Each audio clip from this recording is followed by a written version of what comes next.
Okay, how are you doing today?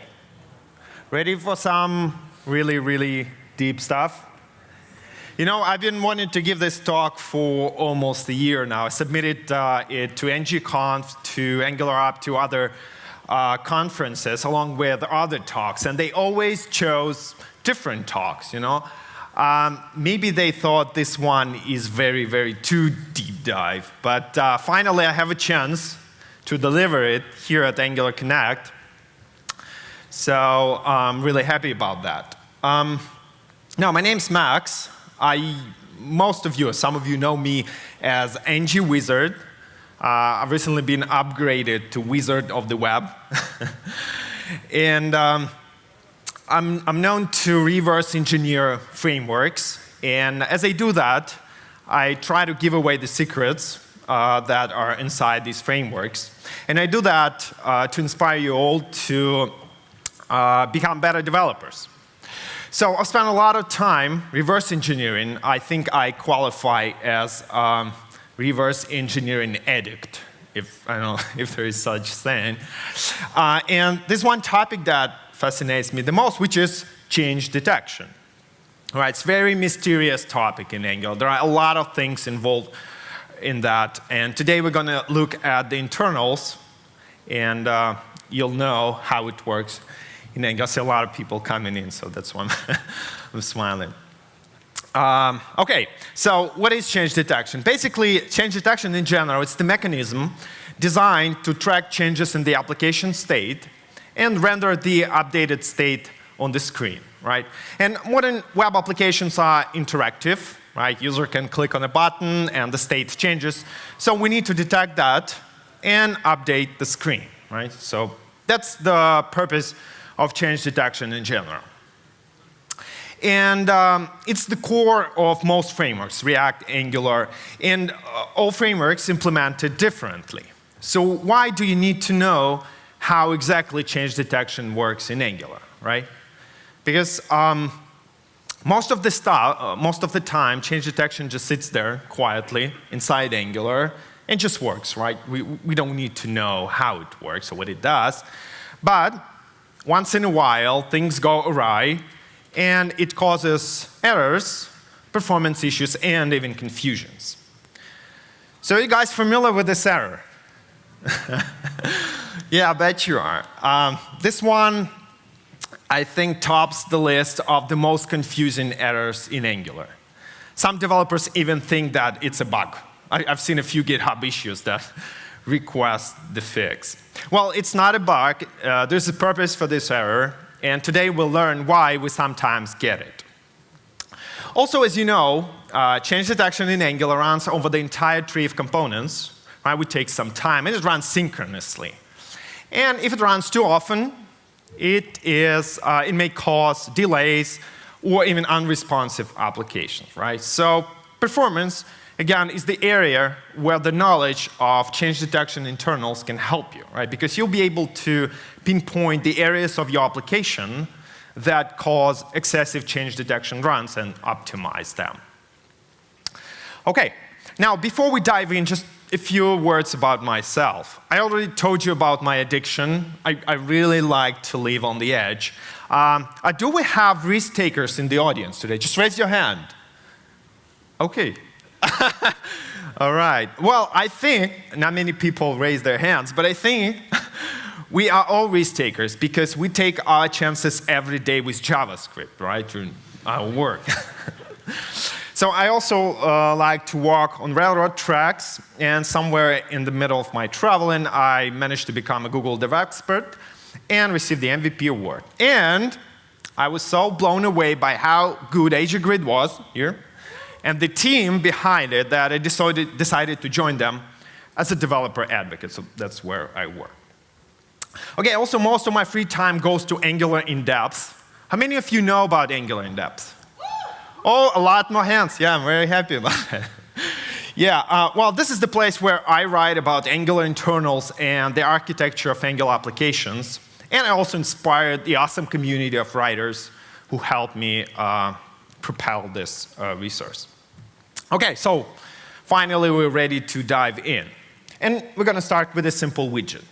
So the idea here, this component, when we click on the button, will show you the time when change detection happens in Angular, right? Because when you click on the button, it triggers change detection, so we're going to see a screen updated. And here's what the implementation looks like for this component, right? Just notice how simple it is. We only have one getter named time, and we bind it to the span element through the text content binding, right? So we want to display that text in the span. And now, if I run this, you can see that the screen being updated. I'm going to click on the button.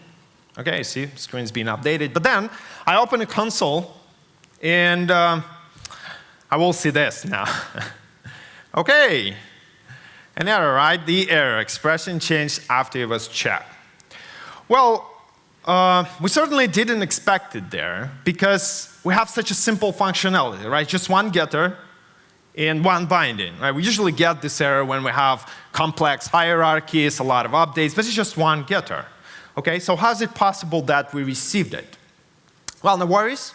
This is what we're about to investigate, and we'll start with the error message. So this is the binding related to the error, and what the error tells us is that basically it evaluated the expression that we provided for the text content, and it detected the difference, right? Indeed, there is a difference 1 millisecond between the values. Okay. Now, why did Angular do that? Why did it evaluate it twice instead of just once, right? And when exactly during change detection did it happen? So these are the questions that sparked my interest originally and eventually led me down to the internals of change detection, right? Because to find answers to these questions, I had to read the sources and debug. And I can say that I debugged for a few months, really, because you won't find this explanation on the web, so I had to do that on my own.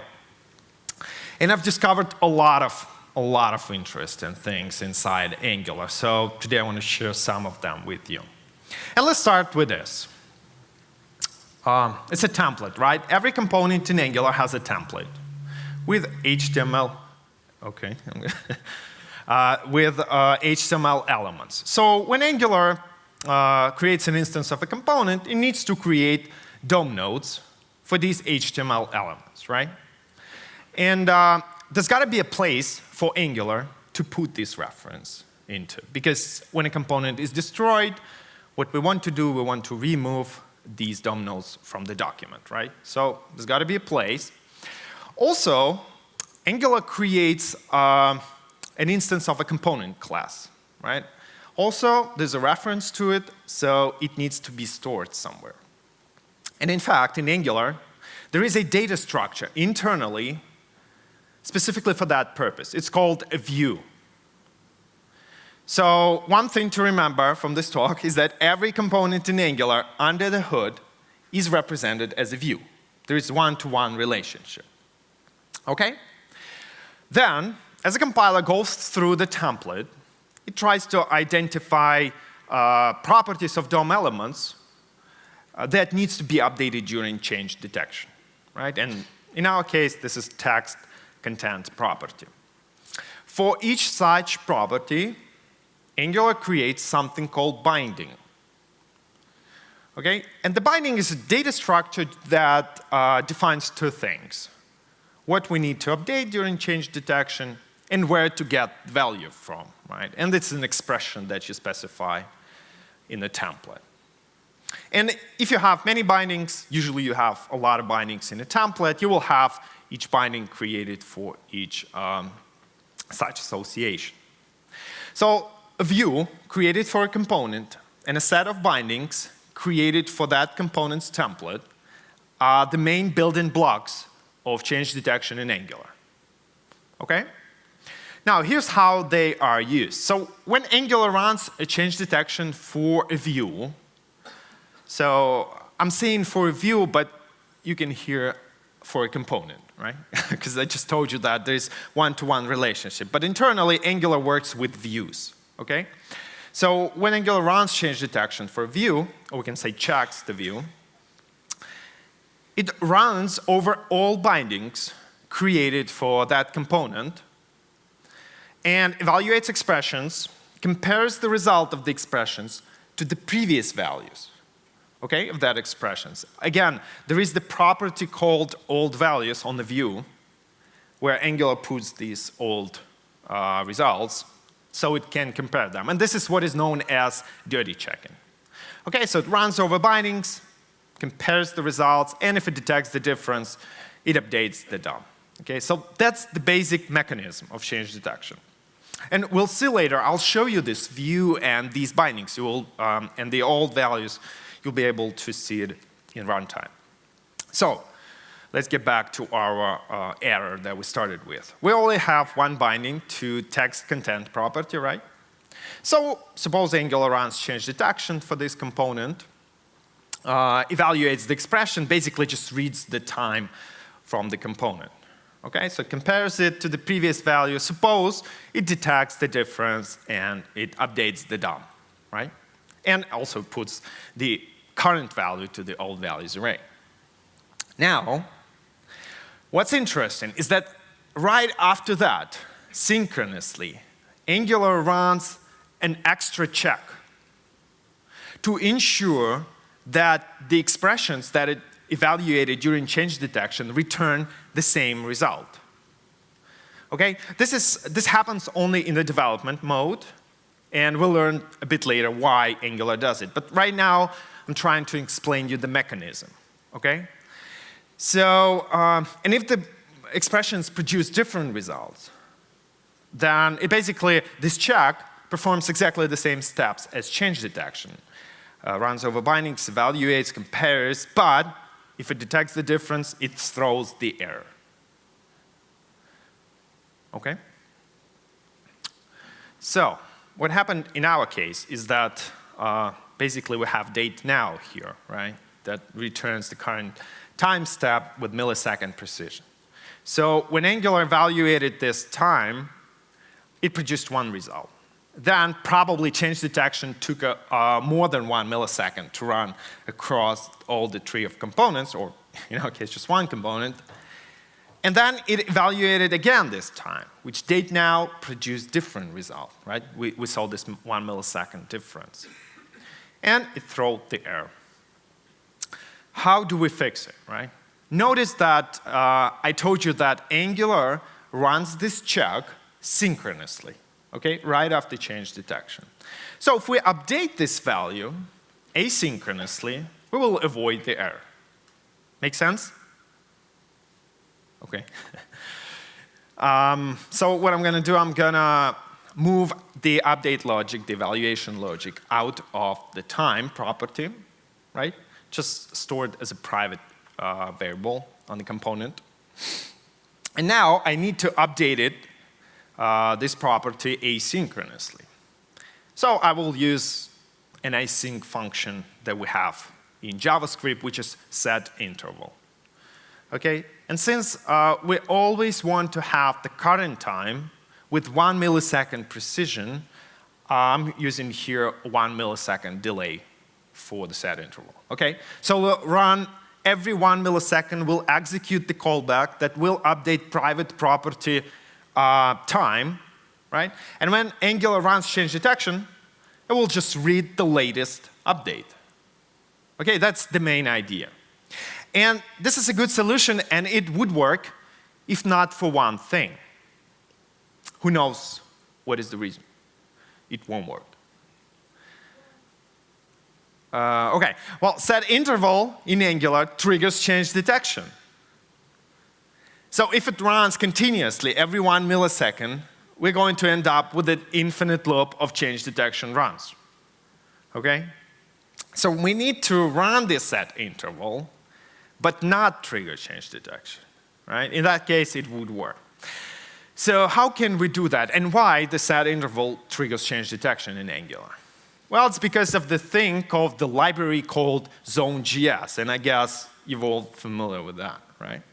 So just a few words about zonegs. I want you to know that, or maybe you know that, but contrary to popular belief, zonegs is not part of change detection mechanism in Angular. It's a standalone third-party library. Angular uses it to get notifications about asynchronous events, right? Like in our case, it's a set interval that notifies Angular. Yet the framework, the Angular, can work without Zone.js, right? It's just, in that case, it won't get notifications about set interval and other asynchronous events. But it can very well work without it.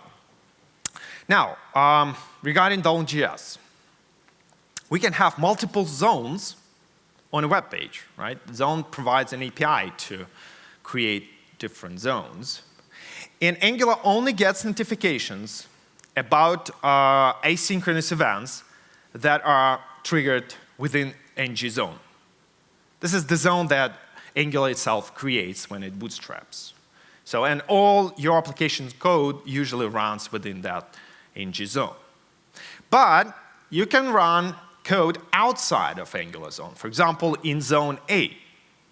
And Zone.js provides API to do that. So, and this is exactly what we need, right? We need to run set interval, update private property, but not notify Angular, right? And no notification means no change detection. So that is the solution that we need, okay? So getting back to this code where we update the value asynchronously. What I'm going to do, I'm going to inject ng-zone now and just wrap it in the run outside Angular method. Okay, that's a simple fix. So in this case, what we're doing is we are updating private property time asynchronously, okay? Which means that the synchronous check that follows change detection won't detect the difference, right? We update value asynchronously. And to avoid change detection, we run this code outside of Angular zone. Okay? Now, this is a very common optimization technique. If you want to run some heavy computational code and want to avoid change detection runs, just execute your code outside of Angular zone. Okay, now let's summarize what we've learned. And we've learned already quite a lot. So every component in Angular is represented as a view under the hood. We have a bunch of bindings created by the compiler. During change detection, Angular runs over these bindings, evaluates expressions, compares them, and updates the DOM if necessary. And right after that, in the development mode, Angular runs a synchronous check and compares the results, and if it detects the difference, it updates the DOM. Okay, now you might be wondering, okay, Max, this view, these bindings, these DOM nodes, references, all pretty abstract. Is there any way we can see them, right? And I told you that I would show you. So I spent a lot of time debugging applications, you know, so I know where I need to put debugger in the sources to figure out what's going on. And this function, check and update view, is the one function you need to know, and this is where you need to put debugger, where I put debugger often when I debug change detection. So let me show it to you. So this is our code, right, our application. I'm going to open a console now. And this function is in the core module. So I will find it now in the core module. Okay. We're going to wait till I do that. So once I find it, I'll put a breakpoint here. Okay, and trigger change detection. So I'll click on the button to trigger change detection. And here's the view, you see, created for our component. This is the instance of the component, you see. Then these are the nodes, the references to DOM nodes created for the template. Here's, for example, span element node. And also old values, right, where Angular keeps the results of the expressions from previous evaluations. This is the result of the last evaluated expression for the binding. Okay, so I encourage you to put a breakpoint, find that function, put a breakpoint there, and just play with it a little bit. We'll see how many, what operations Angular performs for a view, or explore these data structures. It's actually very, very interesting. Okay, I want to talk a little bit more about this error in the context of something called unidirectional data flow. I also assume that most of you have read articles about unidirectional data flow, why it's important, how it's different to AngularJS. I want to talk again about it now. So what is it exactly? Every application, every Angular application has two phases. The first phase is updating the application state or component state, right? And it happens as a result of some callback invocation. For example, user click on a button, your callback is executed, you updated one component, and then maybe through a shared service, you've updated other components as well. So the second phase is rendering, basically taking that state and projecting it into something we can see on the screen. And you as a user is responsible, or as a developer is responsible for updating the state, registering callbacks, performing business logic. But Angular as a framework is responsible for rendering that state. Okay? And it does it through the mechanism of change detection. But there is one important limitation of change detection.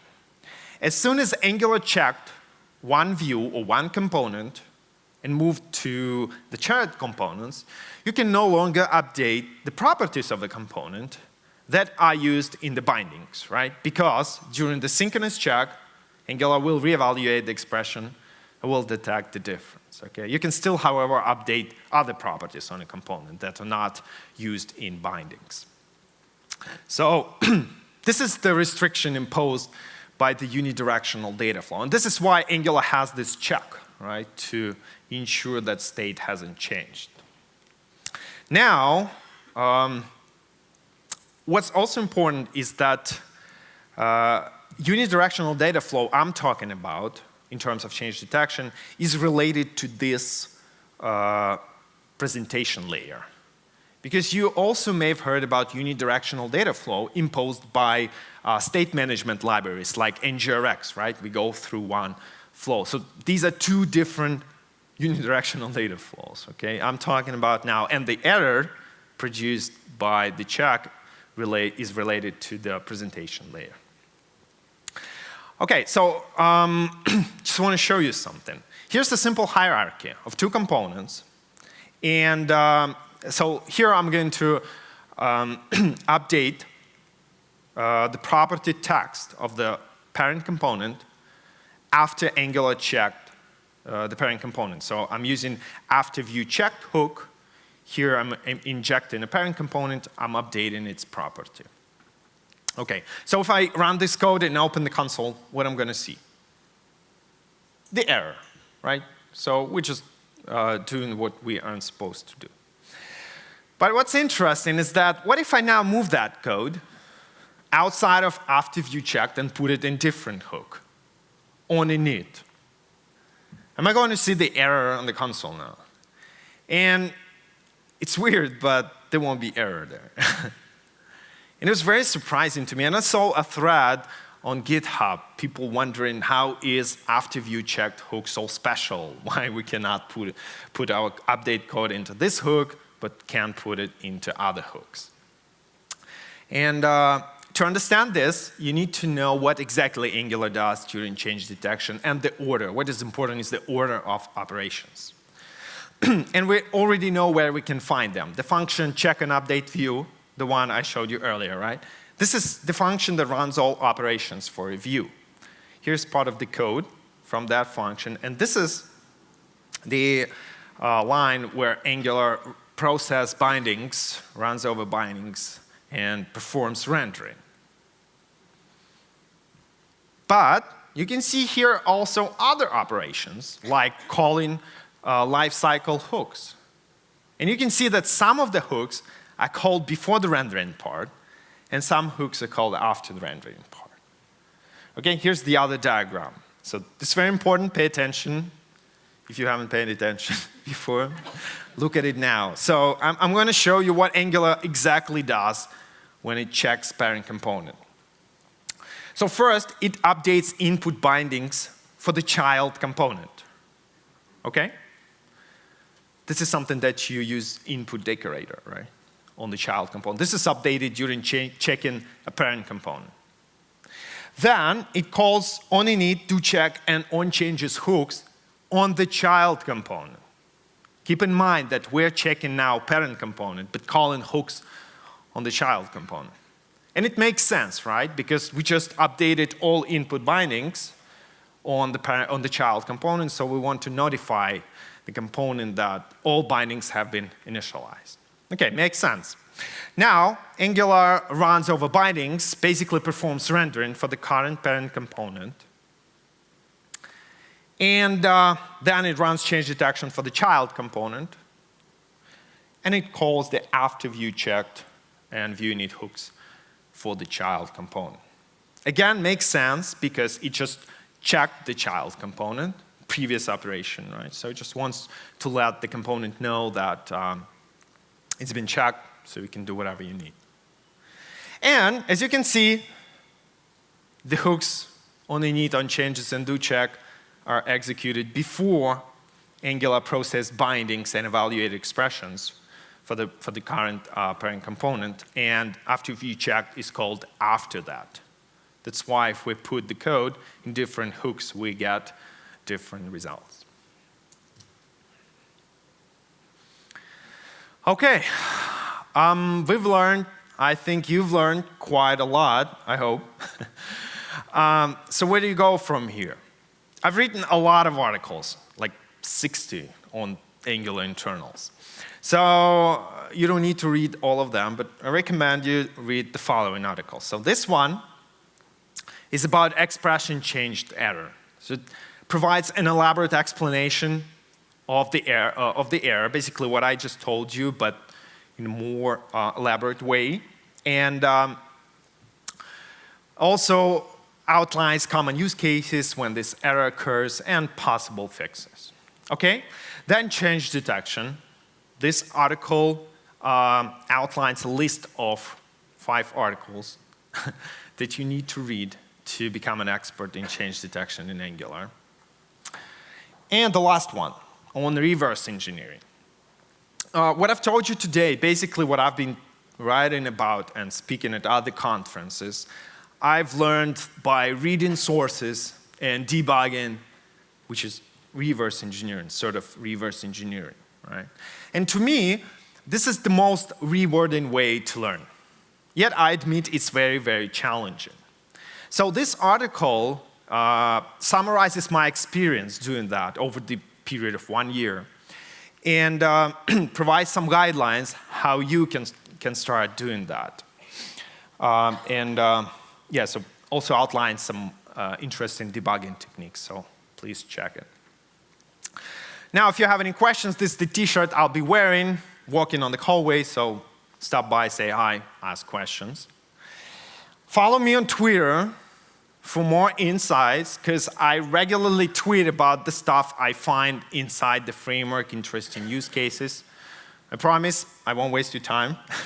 It's very, very important. I have plans to write a follow-up article on this talk, so expect some tweets quite soon. And a mountain. So my talk has come to an end. I hope that the knowledge that you've learned today, that we've covered today, has awakened your curiosity and the thirst to know more. So I encourage you to never stop learning. You'll be able to reach new heights every day because I want you all guys to be extraordinary engineers. Thank you for your attention and good luck.